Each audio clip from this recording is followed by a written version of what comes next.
ওই গ্লাসটা দেন। নবী সাল্লাল্লাহু আলাইহি সাল্লাম এরকম গ্লাসে যখন পানি পান করতেন তো 3 ঢোকে মানে 3 নিঃশ্বাসে পানি পান করতেন। প্রতিটা নিঃশ্বাস তিনি এই গ্লাসের ভিতরে ফেলতেন না, বাহিরে নিঃশ্বাস ফেলতেন। লা ইয়াতানাফাসু ফিল ইনা, নবীজি পাত্রে গ্লাসে নিঃশ্বাস ফেলতেন না। আচ্ছা তাহলে এখন আমি কি বুঝলাম?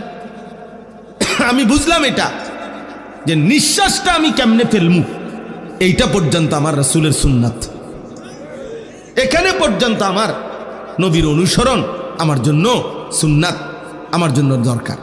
এই জন্য এই ছোট্ট বিষয় একেবারে নিঃশ্বাসটা পর্যন্ত জীবনের সব কিছুর থেকে আল্লাহ নবীর থেকে নিদর্শন নেওয়া, দিক নির্দেশনা নেওয়া, এটা আমাদের দায়িত্ব।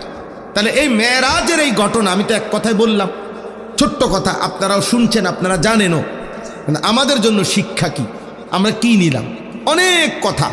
আমি শুধু মোটা দাগের 2টা কথা বলতে চাই। 1 নাম্বার কথা হলো আল্লাহ তাআলা নবী সাল্লাল্লাহু আলাইহি সাল্লামকে যেই প্রেক্ষাপটে মেরাজে নিছেন ওই কথাটা বুঝাটা হলো এই, আমাদের প্রিয় নবী সাল্লাল্লাহু আলাইহি সাল্লাম কেন আল্লাহ ওনাকে মেরাজে নিলেন, এত মর্যাদা কেন দিলেন?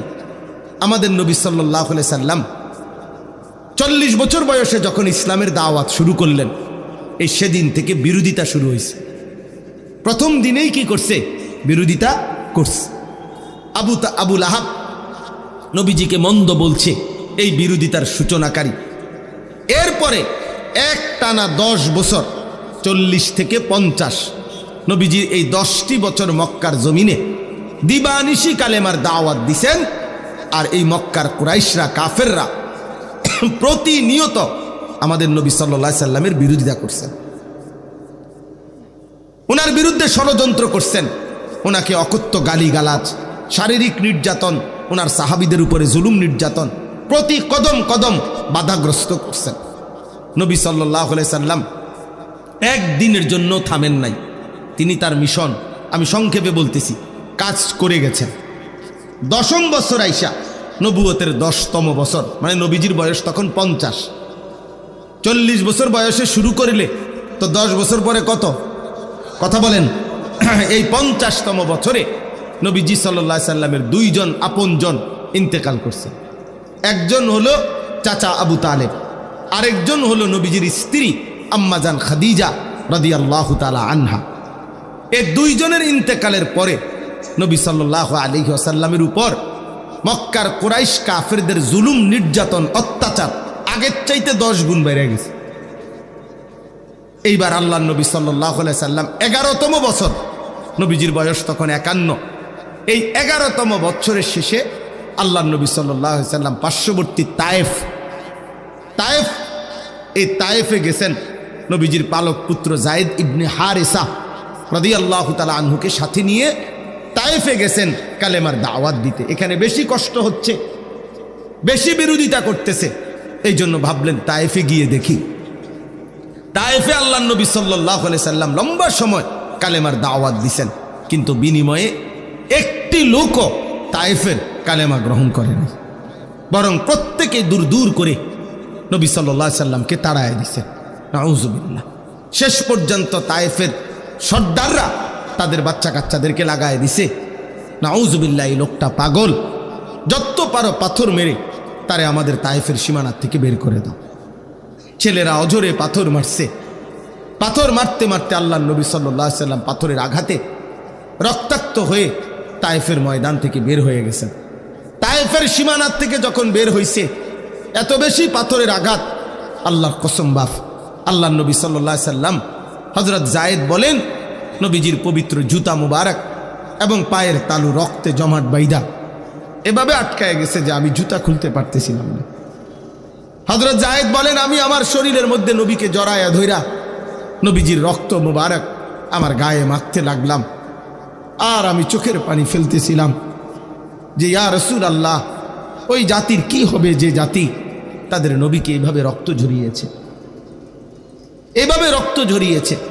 আল্লাহর নবী সাল্লাল্লাহু আলাইহি সাল্লাম এই রক্ত মাখা দেহ নিয়ে তায়েফের সীমানার থেকে বের হয়ে নাখলা একটি জায়গায়, একটি খেজুর এবং আঙ্গুরের বাগানে আশ্রয় নিছে। এইখানে আশ্রয় নিয়া আল্লাহ নবী সাল্লাল্লাহু আলাইহি ওয়াসাল্লাম যখন রক্ত মাখাই দেহ নিয়ে বসছেন, তখন নবী সাল্লাল্লাহু আলাইহি ওয়াসাল্লাম রাত্রি গভীরে ওই দিন এই রক্তাক্ত দেহ শরীর নিয়ে রাত্রিবেলা খুব কাঁদছেন নবীজি। কিতাবের মধ্যে আছে কাঁদতে কাঁদতে নবী আল্লাহ তাআলার কাছে দোয়া করছেন, লম্বা একটা দোয়া করছেন, অনেক বড় দোয়া আছে হাদিসের কিতাবে। এই দোয়ার মধ্যে একটা কথা আছে, আল্লাহ নবী সাল্লাল্লাহু আলাইহি সাল্লাম চোখের পানি ফেলতে ফেলতে মনের আবেগে আল্লাহ পাককে বললেন, ইলা মান তাকিলনি, আয় মাওলা কার কাছে আমারে পাঠাইলেন,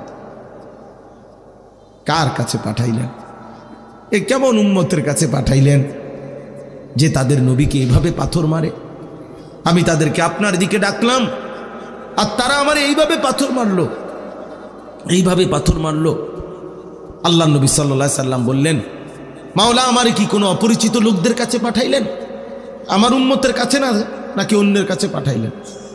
আবার বললেন, মাওলা আমারে কি কোনো দুশমনের কাছে পাঠাইলেন, যাদের উপরে আমার কোনো ক্ষমতাই কার্যকর হলো না, আমার কোনো কথাই প্রভাব ফেললো না? এরকম অনেক কথা বলছেন নবীজি, লম্বা মনের আবেগ এগুলো বলছে। মজার একটা কথা শুনেন, আমার এটা বলার উদ্দেশ্য হলো শিক্ষণীয় একটা বিষয় আমাদের জন্য, যে এই কথাগুলো বলে, ওই যে আমি একটা কথা বলছি যে আমরা বলেই যাব, আল্লাহর কথা বলেই যাব, আমরা বিদআতের বিরুদ্ধে বলেই যাব, আমরা গুমরাহির বিরুদ্ধে বলেই যাব। এই যে একটা কথা আছে, এইখানে নবীজি একটা কথা বলছে রাত্রি গভীরে, মাওলা আমি আপনার কাছে আমার মনের আবেগে এগুলো বললাম, তবে আমার একটা কথা মাওলা, আপনার কাছে আমি শুধু এতটুকু আবদার করি, ইনলাম তাকুন আলাইয়া গাদাবুন ফালা উবালি।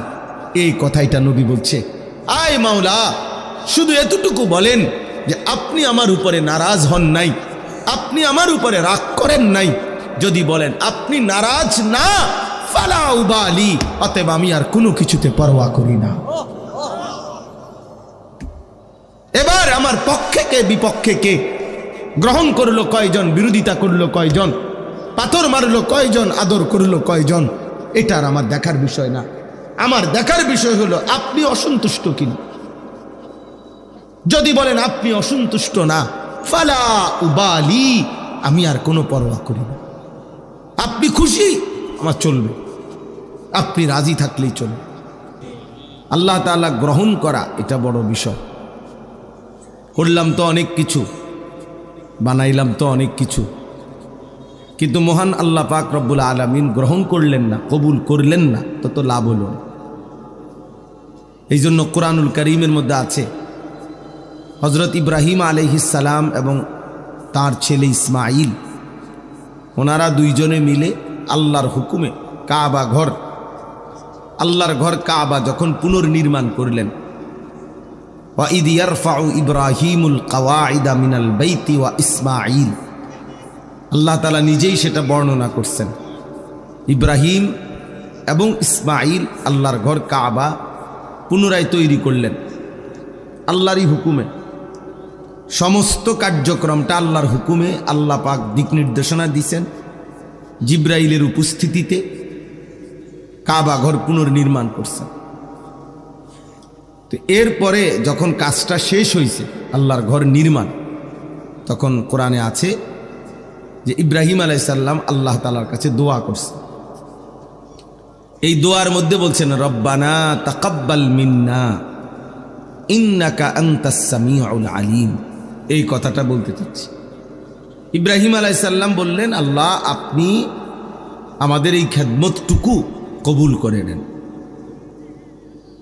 রব্বানা তাকাব্বাল মিন্না, আপনি কবুল করে নেন। এই যে কথাইটা, এটা হলো বড় বিষয়, যে আল্লাহ আপনি আমাদের এই আপনার ঘর নির্মাণের এত বড় মহান খেদমত,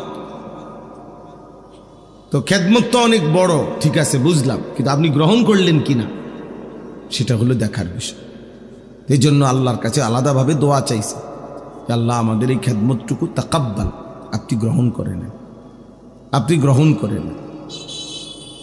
এই জন্য আমরা প্রত্যেকেই নিজেদের সমস্ত নেক আমলের ক্ষেত্রে আল্লাহ তাআলার কাছে দোয়া করা বেশি বেশি, যে আল্লাহ আপনি গ্রহণ করে নেন, আপনি কবুল করে নেন। এটা মুমিনের জন্য, ইমানদারের জন্য বড় বেশি জরুরি। খুব বেশি পরিচিতি অপরিচিতি এটা কোনো বিষয় না। কাউরে কেউ অনেক মানুষ চিনে, কাউরে কম মানুষ চিনে, এর মধ্যে আহামরি তেমন কিচ্ছু আসে যায় না। একজন মনে করেন 10,000 মানুষের সামনে বয়ান করলো, আরেকজন 10 জনের সামনে, কোনোটাই সফলতা ব্যর্থতার কিছু নেই। 10,000 শ্রোতা হইলে উনি সফল, 10 জন হলে উনি ব্যর্থ, এমন কিছু না। কোরআন সুন্নাহ ইসলামের দৃষ্টিতে এটা কোনো বিষয় না। ইসলামের দৃষ্টিতে মূল বিষয় হলো আল্লাহ তাআলা গ্রহণ করা, আল্লাহ তাআলা কবুল করা। 10,000 মানুষ 10 লাখ মানুষের সামনে বলল, কিন্তু মহান আল্লাহ পাক কবুল করলেন না, তো কোনো লাভ নেই। আবার 10 জনকে বলছে, একজনকে বলছে, আল্লাহ তাআলা গ্রহণ করে নিয়েছেন, সেটা বহুতই দামি, সেটা বহুতই উঁচা খেদমত। এই জন্য পরিচিতি অপরিচিতি জনপ্রিয়তা এগুলো কোনো বিষয় না, বিষয় হলো আল্লাহ তাআলা গ্রহণ করা। কোরআন শরীফে মনে করেন 25 জন নবী রাসূলের নাম আছে, 25 জন। কতজন? তো নবী রাসূল কি মোট 25 জন? তো বাকিদের নাম কি? পৃথিবীর অন্যান্য কিতাবের মধ্যেও এই নবীদের নাম নাই, আরও নয়তো শতখানিক মিলাইলেও কষ্ট হবে। সব মিলাইয়া 100-200 নবীর নাম খুঁজে বের করা কঠিন হবে। তো মনে করেন 100 নাহলে 200-300 পাইল নাম, তো নবী রাসূল কি 300? তো 1,24,000, 2,24,000 নবী রাসূল, কিংবা তার চাইতে বেশি কম হতে পারে। তো এই লক্ষের চাইতে বেশি নবী এবং রাসূলের নাম পৃথিবীর কারো কাছে জানা নাই, কোনো কিতাবে নাই, উল্লেখ নাই। তো ওনারা ব্যর্থ, কি বলেন? এইটা আমি বুঝাইতে চাই, এটা কোনো বিষয় না। আল্লাহ তাআলা নবী সাল্লাল্লাহু আলাইহি সাল্লামকে হজ করতে বলছেন। তো নবীজি যখন হজ করছেন 10ম হিজরিতে বিদায় হজ, 1.25 লক্ষ সাহাবীর সামনে বিদায় হজ্জে এরকম ভাষণ দিছে আরাফাতের ময়দান। 1.25 লাখ, 1.25 লাখ কত? 1,25,000। তো পৃথিবীর কোনো কিতাবে 10,000 সাহাবীর নামও নাই, 5,000 সাহাবীর নামও নাই, একেবারে বাড়ি চালান দিয়েও পাওয়া যাবে না। বুঝছেন নাই কথাটা? পাওয়া যাবে না। তাইলে অল্প কিছু সাহাবীর নামই আছে কিতাবের মধ্যে, তাহলে এই লক্ষের চাইতে বেশি সাহাবী যাদের নাম পৃথিবীর কোনো কিতাবে নাই, কেউ জানে না, তো ওনারা সবাই ব্যর্থ,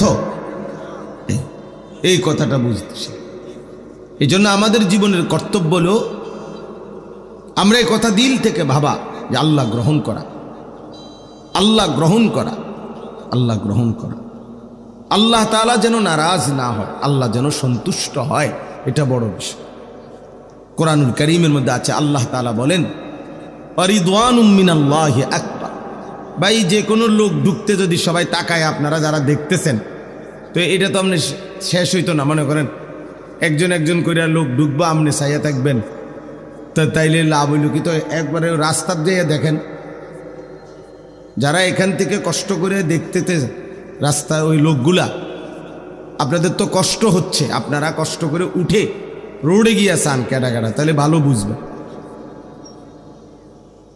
তো আল্লাহ তাআলা বলেন ওয়ারিদওয়ানুম মিনাল্লাহি আকবার, এই যে কোরআনের আয়াত, আল্লাহ তাআলা বলেন আল্লাহর সন্তুষ্টি এটাই হচ্ছে আকবার, সবচেয়ে বড় বিষয়। তাহলে সবচেয়ে বড় বিষয় কি? আল্লাহ পাকের, বলেন না, আল্লাহ পাকের সন্তুষ্টি, সন্তুষ্টি, আল্লাহর সন্তুষ্টি। হাদিসের মধ্যে আছে নবী সাল্লাল্লাহু আলাইহি সাল্লাম দোয়া করতেন, যেটা আপনারা শুনছেন, বহু রমজান মাস পুরাটা নবী দোয়া করতেন, আল্লাহুম্মা ইন্নী আসআলুকা রিদাকা ওয়াল জান্নাহ ওয়া আউযু বিকা মিন গাদাবিকা ওয়া মিনান নার। আয় আল্লাহ, আমি আপনার কাছে আপনার সন্তুষ্টি এবং জান্নাত চাই, এবং আপনার অসন্তুষ্টি এবং জাহান্নাম থেকে পানাহা চাই। তাহলে নবী সাল্লাল্লাহু আলাইহি সাল্লাম আল্লাহ তাআলার সন্তুষ্টি চাইতেন, রিদাকা, রিদা, সন্তুষ্টি। কোরআন শরীফে আছে আল্লাহ তাআলা হাসরের ময়দানে নেককার, ইমানদার, প্রিয় বান্দা যারা, পবিত্র আত্মার অধিকারী তাদেরকে ডাক দিবেন, ইয়া আইয়াতুহান নাফসুল মুতমাইন্নাহ, হে আমার পবিত্র আত্মার অধিকারী বান্দাগণ, ইরজিই ইলা রাব্বিক, তোমরা তোমাদের রব মহান আল্লাহ কাছে পাকের কাছে ফিরে আসো।